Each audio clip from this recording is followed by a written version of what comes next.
और जैसे ही वो उनकी तरफ एंकरेज होंगे वो ज़्यादा से ज़्यादा इन्वेस्टमेंट करेंगे, उनकी कमाई भी बढ़ेगी। अगर प्रोडक्शन बढ़ता है तो मैंने आपको एक सर्कल बता देना है कि जब प्रोडक्शन बढ़ता है तो उसमें लगे हुए जो भी एम्प्लॉयज़ वगैरह हैं उनकी इनकम भी बढ़ती है, और जब ये पैसा उनके एम्प्लॉयज़ के पास जाता है तो वो कुछ ना कुछ उससे ख़रीदते हैं, तो वापस से डिमांड करते हैं, वो डिमांड करेंगे तो फिर प्रोडक्शन बढ़ेगा।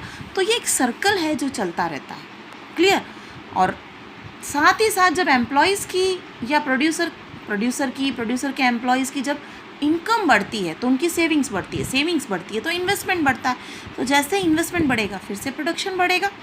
तो ये एक सर्कल है जो चलता रहता है। तो गवर्नमेंट क्या कर रही है, जीडीपी को बढ़ा रही है, इकोनॉमिक ग्रोथ को बढ़ाने में हेल्प कर रही है। और अगर घटानी हो तो क्या करेगा, वैसे कोई भी देश ये नहीं चाहता कि उसका इकोनॉमिक ग्रोथ कम हो, क्लियर।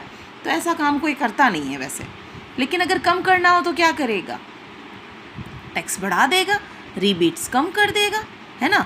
लेकिन अब इन सब सिस्टम के बीच में कि रिबेट बढ़ानी है, घटानी है, टैक्स बढ़ाने हैं, घटाने, इन सब टूल्स को अप्लाई करने से पहले गवर्नमेंट को ये देखना होगा कि उसके कंट्री की कंडीशन क्या है, उसके कंट्री में इन्फ्लेक्शन की कंडीशन है या डिफ्लेक्शन की कंडीशन है। इन्फ्लेक्शन और डिफ्लेक्शन को देखते हुए गवर्नमेंट ये डिसीज़न लेगी कि उसको टैक्स रिलैक्सेशन करना है, रिबेट्स देनी है या नहीं देनी है, टैक्स बढ़ाने हैं, घटाने।